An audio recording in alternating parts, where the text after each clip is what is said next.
आइए आइए।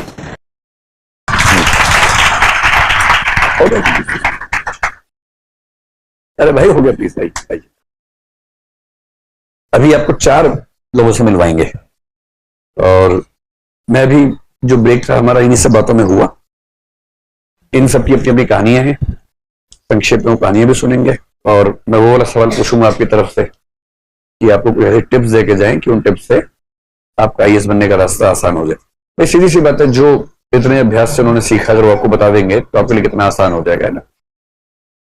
ये हमारे चौथे साथी हैं, आइए यहां से आइए आइए आइए। तो माइक कहां पर है? एक माइक दो। अच्छा पहले बुके लाएंगे, तो इस बुके को देने का प्रशांत जी आप सबको दीजिए बुके। कहां है प्रशांत जी? हाँ आप दीजिए।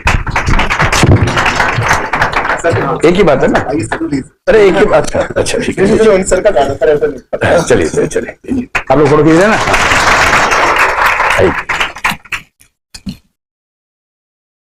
आप लीजिए पहले, लीजिए। Thank you sir.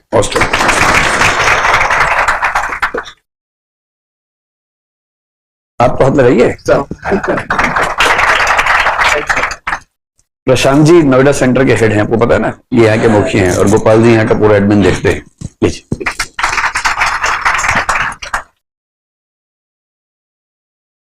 इनमें से जो सबसे 2 रोचक कहानियां मुझे पता लगी, ये सत्येंद्र हैं। इनकी कहानी ये है कि आप समझ सकते हैं कि किसी व्यक्ति के लिए बहुत स्ट्रगल होती है, बहुत चैलेंज होता है जब आप अन्य व्यक्तियों से अलग क्षमताओं के साथ काम करते हैं, है ना। तो वो सारी परिस्थितियां जब बाकी बच्चे किताबें पढ़ रहे हैं और आप पढ़ नहीं पा रहे हैं, आपको किताबें सुननी है, तकनीकी मदद से पढ़नी है, या कोई आपका साथी या कोई पेरेंट आपको पढ़ के हेल्प कर रहा है और वो सब करते हुए तैयारी करनी है। तो सत्येंद्र जी दिल्ली विश्वविद्यालय में असिस्टेंट प्रोफेसर रहे हैं पॉलिटिकल साइंस के। उन्होंने एमफिल किया, पीएचडी किया, उसके बाद इनको शौक हुआ कि मैं सिविल सर्वेंट बनूं। तो 2016-17 के आसपास से उन्होंने परीक्षा में एंट्री शुरू की और फिर कई बार सिलेक्शन इनका हुआ। इस बार इनका अब तक का हाईएस्ट रैंक है और आईआरएस तो इनको मिल ही जाएगा, लेकिन जो सपना है प्रॉपर आईएएस वाला वो थोड़ा सा मुश्किल है। उसमें क्या होता है कि हर कैटेगरी की सीट फिक्स होती है, तो जो इनकी कैटेगरी स्पेसिफिक सब कैटेगरी उसमें सिर्फ एक सीट प्रॉपर आईएएस की इस बार है, तो वो इनके हाथ में शायद ना आ पाए। आईएफएस के लिए वो थोड़े स्ट्रगल करेंगे। और ये फिलहाल पौंडीचेरी सिविल सर्विसेज में अधिकारी हैं। माहे एक जगह है भारत के नक्शे पे, केरल के इलाके में पड़ता है, पौंडीचेरी का हिस्सा है, वहां ये प्रशासक हैं, अच्छे प्रशासक हैं। इनकी बातों से ही लग रहा है कि इनका अनुभव काफी अच्छा है और मोटिवेशनल स्पीकर भी हैं। तो अभी आपको मोटिवेशन की डोज ठीक ठाक मिलने वाली है, बहुत जल्दी मौका मिलते हैं। दूसरी कहानी जो भैया खड़े एकदम कोने में, उनका नाम विवेक यादव है। इनकी कहानी इंटरेस्टिंग इसलिए है कि इनको बेनिफिट मिलता है ओबीसी का, पर इस बार इन्होंने बिना उस बेनिफिट के एग्जाम दिया। मतलब बेनिफिट मिलता है कि मतलब आप ले भी सकते, नहीं भी ले सकते, आपकी चॉइस की बात है। तो ये इस बार मूड में थे कि मैं एग्जाम दूंगा ही नहीं। तो जब इन्होंने एग्जाम नहीं देने का फैसला किया तो इनकी एक मित्र ने इनके बिहाफ पे इनका फॉर्म भर दिया है, भरवा दी जबरदस्ती। तो भर दिया तो उसमें जनरल से ही भर दिया। अब भर दिया, प्रीलिम्स दिया, प्रीलिम्स हो गया, तो अब चैलेंज ये था कि सिलेक्ट भी होना है और नंबर भी 30-40 ज्यादा लाने हैं ताकि कुछ प्रॉपर आईएएस मिले तो मजा आए। तो इनका पहला मेंस था, पहला इंटरव्यू था और इसी झटके में प्रॉपर आईएएस तो नहीं लेकिन 413 रैंक इनको मिला है, 950 नंबर आए हैं और इनको जो सर्विस मिल जाएगी बहुत आराम से वो आईआरएस है। और यदि ये अपना सर्टिफिकेट लगा देते तो इस समय आईएएस बन के मसूरी जा रहे होते। मतलब प्रॉपर आईएएस इनकी जेब में था, तो जेब में से कोई निकाल के ले गया 1 साल के लिए और ये बहुत खुश हैं इस बात से। खास बात ये कह रहे हैं कि आईएएस तो बन ही जाएंगे, लेकिन मजा तो इसमें कि रैंक ऐसा है कि लोग याद रखें। तो मुझे नियति ने मौका दिया है एक बार और कि अब एक नौकरी तुम्हारे जेब में है, ज्यादा उससे लोड मत लेना, फिर से एग्जाम दो बढ़िया से और कुछ कमाल करके दिखाओ। तो सबसे पहले अभी इनसे शुरू करते हैं, फिर हम आगे परिचय करवाते हैं, वरना भूलते भी जाएंगे साथ साथ। इनकी इच्छा थी कि मैं इनसे सवाल पूछूं और ये जवाब देंगे। सत्येंद्र जी, लो सत्येंद्र जी, ये माइक है। सबसे पहले आप थोड़ा सा अपनी ओर से बच्चों को अगर बताना चाहें कुछ भी अपनी कहानी के बारे में। Thank you sir. सो मैं स्टार्ट करना चाहता था आपको अपने जीवन के संघर्षों के बारे में। और इस बार मैंने चौथी बार यूपीएससी सिविल सर्विसेज एग्जाम निकाला 318। अभी मैं म्यूनिसिपल कमिश्नर हूँ माही, जैसा कि सर ने बताया। तो बहुत सारे लोग आते हैं, आपको बताते हैं स्ट्रेटेजी एग्जाम की क्लियर करने की, क्या क्या पढ़ना चाहिए, कितना पढ़ना चाहिए, कैसे पढ़ना चाहिए, कैसी आपकी यात्राएं होनी चाहिए। मैं वो सब आपको नहीं बताऊंगा, तो आपको बहुत सारी बोरियत से बचा लूंगा। अब मैं आपको क्या बताऊंगा, मैं आपको ये बताऊंगा कि हम में से बहुत सारे लोग जो डिप्राइव्ड हैं, they can be women, they can be other genders, they can be schedule tribe, schedule caste, they can be lower classes और लोअर मिडिल क्लासेस। इन लोगों को मैं डिप्राइव्ड सेगमेंट्स कहता हूं। ऐसे लोगों को दूसरे लोगों से ज्यादा संघर्ष झेलने पड़ते हैं, ज्यादा चुनौतियों का सामना करना पड़ता है। उसमें पहली चुनौती है इनविजिबलाइजेशन। मेरे अनुभव भी कुछ ऐसे ही रहे। मैंने अपनी जो आंखें हैं, आईसाइट है, वो एक गलत इंजेक्शन के कारण बचपन में ही खोई। उसके बाद से विकलांगता से संबंधित कुछ ऐसे अनुभव रहे कि मुझे इनविजिबलाइज किया गया। पब्लिक गैदरिंग्स में या कोई मेहमान आए या कोई फीस्ट हो, कोई फंक्शन हो, वहां मेरी उपस्थिति को डिस्करेज किया जाता था, बिहाइंड क्लोज डोर्स रहने को कहा जाता था। यह बात सिर्फ मेरे साथ नहीं है, महिलाओं के साथ इस समाज में आज तक है। देश की राजधानी में 9 बजे के बाद आपको इनविजिबलाइज कर दिए जाने की हैसियत दी जाती है।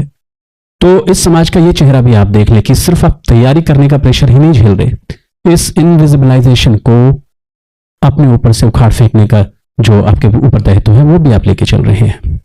दूसरी समस्या, लोगों को शिक्षित करने के लिए जनेऊ संस्कार होते हैं, तमाम तरीके के संस्कार होते हैं। मेरे साथ कुछ उल्टा हुआ। मुझे तो गांव के हेडमास्टर ने शिक्षित करने से ही मना कर दिया, और जब मैं जबरन स्कूल में, प्राइमरी स्कूल में जाके बैठा तो मुझे धुतकार के भगा दिया गया वहां से, क्योंकि मैं वहां बिलोंग नहीं करता। उनकी संकल्पना परिकल्पना से बाहर की बात थी कि एक दृष्टिहीन व्यक्ति पढ़ लिख भी सकता है, इसलिए उन्होंने यही माना कि इनकी शिक्षा दीक्षा तो हो नहीं सकती, तो अब इनके लिए यही उचित है कि ये कृषि करें, ये रामायण पढ़ें या कुछ ऐसा याद करें, कंठस्थ करें। तो मैंने वहां उस स्थिति को, उस परिस्थिति को, उनके उस निष्कर्ष को स्वीकार नहीं किया। स्वयं को शिक्षित करने के लिए प्रयत्न किए। बचपन से ही 6-7 साल की उम्र से ही मैं स्वयं अकेला हॉस्टल्स में रहा और अपने आप को शिक्षित किया। फिर मैं सेंट स्टीफेंस कॉलेज गया, फिर जेएनयू गया, फिर यहां आ गया। जो तीसरी तरीके की समस्या और हम सबके साथ है, हर डिप्राइव्ड सेगमेंट के साथ है, वो है ह्यूमिलिएशन। ऐसे ही दृष्टिहीन व्यक्ति को सूरदास कहना एक आम बात है। ये सब झेलना हम सब के लिए कोई नई बात नहीं है, परंतु ये एक डिवाइस है सक्षम समाज के हाथ में, आपको शांत कर देने का, आपको हतोत्साहित कर देने का और आपको यह बता देने का कि आप जहां हैं वहीं बिलोंग करते हैं, उससे आगे उठने के सपने न देखिए, और इस सब के खिलाफ भी आपको लड़ना है। और आखिरी चीज है प्रेजुडिसेस, या एक तरीके का एबलिज्म। बड़े आश्चर्य की बात है, अभी कुछ समय पहले एक कंट्रोवर्सी हुई थी। वो कंट्रोवर्सी किसी फेक डिसेबिलिटी सर्टिफिकेट के बारे में थी। लोगों ने असली इशू को समझा ही नहीं। इस देश के शीर्षस्थ ब्यूरोक्रेट्स ने, नौकरशाहों ने, पीपल विद डिसेबिलिटीज के लिए जो आरक्षण है एलिट सर्विसेज में, उसको स्क्रैप करने की वकालत जारी कर दी। किसी ने तो यह भी कहा कि भाई ये लोग काम नहीं कर पाएंगे, ये 1 घंटे लोगों को सुनवाई नहीं कर पाएंगे, पब्लिक स्पेसेस में जाके ये जो है इंस्पेक्शन नहीं कर पाएंगे, तो क्या फायदा है। मैं म्युनिसिपल कमिश्नर रहा एंड मुझे आदरणीय उपराज्यपाल साहब से कमेंडेशन मिल चुका है। उन्होंने बड़ा अप्रिशिएट किया मेरे काम को। मैं ये समझता हूं कि जब हम डिस्ट्रिक्ट मजिस्ट्रेट्स हो सकते हैं, कमिश्नर्स हो सकते हैं, इस देश का शासन अभी भी ये मानकर चलता है कि एक दृष्टिबाधित इंसान, a person with visual disability, can not function as a diplomat for this country. ये बड़े आश्चर्य की बात है। हम एक तरफ समावेशी होने की बात करते हैं, इंक्लूजन, एक्सेसिबिलिटी, सस्टेनेबिलिटी, फीजिबिलिटीज की बातें करते हैं, और दूसरी तरफ हम अपनी एलीट सर्विसेज को लोगों के लिए एक्सक्लूडेड रखना चाहते हैं ताकि हम अंतर्राष्ट्रीय स्तर पर एस्थेटिक दिखें। हम अपनी विकलांगता को स्वयं ही गले नहीं लगाना चाहते, ऐसा राष्ट्र हम हैं। तो वे सब लोग जिन तक ये बात पहुंचे, मैं उनकी सेंसिबिलिटीज को, उनके कॉमन सेंस को अपील करता हूं कि आप मेरा इस बारे में साथ दें कि दृष्टिहीन व्यक्ति के लिए आईएफएस, इंडियन फॉरेन सर्विसेज को खोल दिया जाना चाहिए और उन्हें एक डिप्लोमेट के रूप में कार्य करने का पूर्ण अधिकार होना चाहिए। अब इस तरीके के माहौल में, इस तरीके के झंझावातों को जीते हुए मैंने अपनी पढ़ाई प्रारंभ की। पहला संघर्ष यही था कि मुझे शिक्षित कैसे किया जाए। लोगों ने कहा तुम शिक्षित हो ही नहीं सकते। मैं हो गया शिक्षित।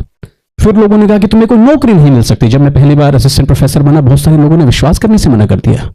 नहीं, ये पढ़ा ही नहीं सकते, कैसे पढ़ा सकते हैं। मैंने पढ़ाया, फिर लोगों ने कहा नहीं, कुछ और नहीं कर सकते, पढ़ा तो सकते ही हैं। तो मैंने ये 4 बार सिविल सेवा निकाली, तब भी लोगों को विश्वास नहीं हुआ। अब लोग कह रहे हैं कि तुम IAS नहीं बन सकते।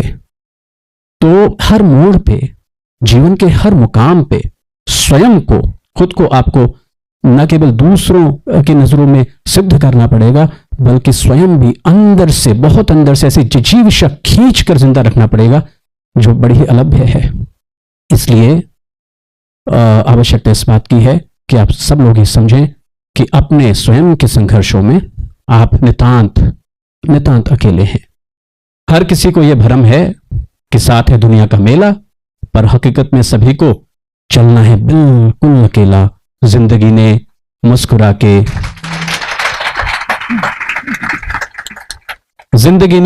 के बस गले उसको लगाया, जिसने भी जिंदा दिली से जिंदगी का खेल खेला। इस जिंदगी के खेल में इंडोमिटेबल विल, इच्छा शक्ति का स्वयं जनरेशन कीजिए, स्वयं को पानी दीजिए, स्वयं उसे सिंचित कीजिए, कोई और देगा नहीं। और इसमें दूसरा काम जो आप करें वह यह करें कि समझ लें कि आपकी जो बैटल है वो अकेले नहीं, बल्कि इंटरसेक्शनैलिटीज के थ्रू लड़ी जाएगी। मेरी जो समस्याएं हैं वे समस्याएं ट्राइबल्स की भी हैं, वे समस्याएं लोअर क्लासेस की भी हैं, दूसरे मार्जिनलाइज सेक्शंस की भी हैं, वुमेन की भी हैं। जब इन समस्याओं को इंटरसेक्शनैलिटी और सॉलिडेरिटी के थ्रू एक साथ समाज समझेगा, उसके सामने रखा जाएगा, उसके लिए लड़ाई लड़ी जाएगी, तभी शायद इंक्लूसिव स्पेसेस हम सब लोगों को उपलब्ध हो पाएंगे। तो इसीलिए आप ये बात समझ लें कि अपने हृदय का सत्य अपने आप हमको खोजना, अपने नयन का नीर अपने आप हमको पोंछना। अंबर सुख देगा नहीं, धरती पसीजी है कहीं, जिससे हृदय को बल मिले, है ध्येय अपना तो वही, सच हम नहीं, सच तुम नहीं, सच है महज संघर्ष ही, सच हम नहीं, सच तुम नहीं, सच है महज संघर्ष ही। करते रहिए संघर्ष जीवन पर्यंत। धन्यवाद।